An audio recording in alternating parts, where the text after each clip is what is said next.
everybody. Today I'm going to tell you about my activity that relates to the second frame of the kindergarten program, self-regulation and well-being. Specifically, the expectation on page 156, 1.8, ask questions for a variety of purposes. So this is for kindergarten age children, and all you will need is an easel and a marker. I don't have an easel today, so I have my book here and my marker. And at the top of your page, you're going to put a question for a friend. That's the name of our activity today. So this activity would be best to do outside, where you get a large space. If you don't have that or the weather doesn't permit, you can do it indoors, maybe in a gym, or just somewhere where you have a big enough space to make a circle. So you're going to find a time where you can gather the children together, and you're going to tell them to make a circle around you, big enough that they can move around inside. You're going to stand in the middle with your easel, and you're going to read your prompts to them, and you're going to let them know that you've noticed they were asking a lot of personal questions to you, to the teacher lately, and it made you curious about if they had any questions that they wanted to ask their peers. So after explaining that they were going to ask a question to whoever is right across from them in the circle, they're going to raise their hand and think of a question to ask a peer, and after that they will switch places in the circle. They'll run across and take their place. After explaining how it works, you can model this by asking a question to one of the children first. I think it would be a really good idea to ask a question like, what is your favorite food that you have at home with your family? This would support anti-bias education, and including family pride and self-awareness. So I think that would be a really good example. Along with the conversation, the exercise that they'll be getting, going back and forth, will be so great. And exercise is actually proven to optimize your mindset, improve alertness, attention, and motivation, along with keeping the children more engaged. So you can do this for as long as you want. They can have more than one turn. Just make sure everybody gets a turn.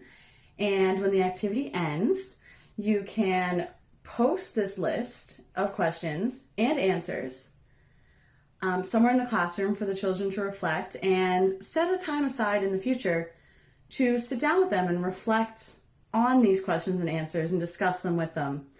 And maybe you'll find out some interest in your class. So the way that the activity demonstrates the specific expectation is it allows the children to ask their peers questions that they're curious about. And by participating in this activity, they can become more comfortable conversing with their peers and asking them questions, which can then lead to them handling their thoughts and emotions in the classroom better, which can also lead to a stronger sense of well-being and stronger self-regulation skills. It allows the child to express their thoughts and their feelings, and supports physical and mental health and well-being as well. So the teacher during this activity should be supporting the thought processes of the children and also the physical aspects of the activity, being the formation of the circle, keeping it intact.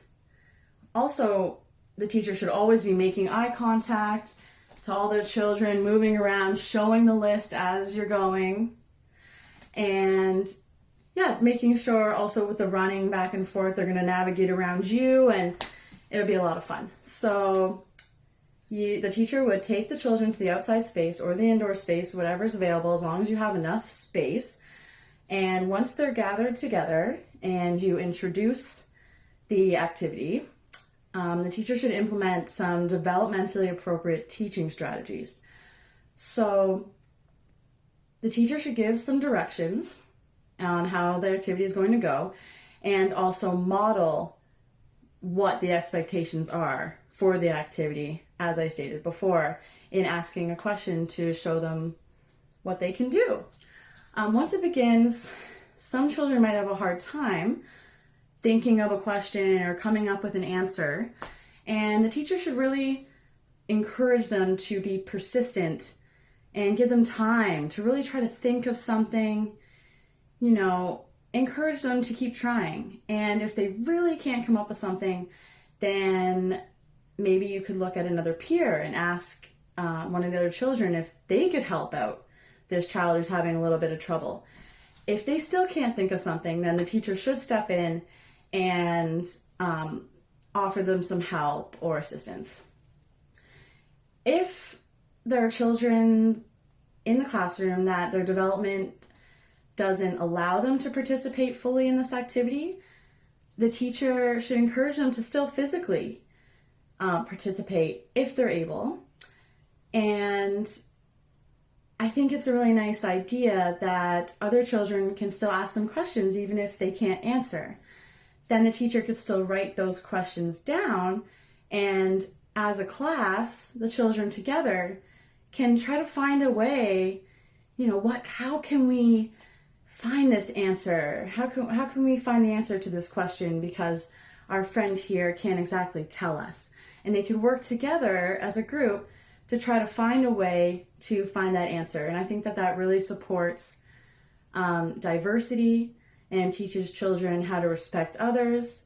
And yeah, I think that's really great. So that's the activity. And thank you so much. After that, after it begins,